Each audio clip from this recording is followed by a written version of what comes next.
কদিন ধরে কানে ব্যথার জন্য সংসারের কাজগুলো ঠিকঠাক করাই হচ্ছিল না। অনেক জামা কাপড় জমে গেছিলো, সেইগুলো কালকে রাত্রে গরম জলে ভিজিয়ে রেখেছিলাম।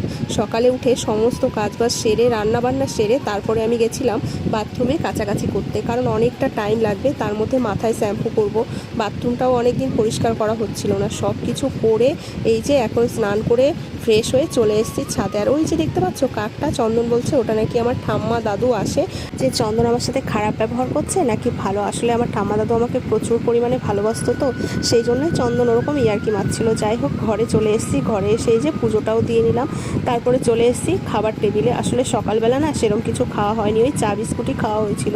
আর সকালবেলা তাড়াহুড়ো করে সেরকম কিছু রান্নাও করতে পারিনি, ডিমের ঝোল আর ভাত করেছিলাম, ব্যাস এই দিয়ে এখন খেয়ে নিতে হবে।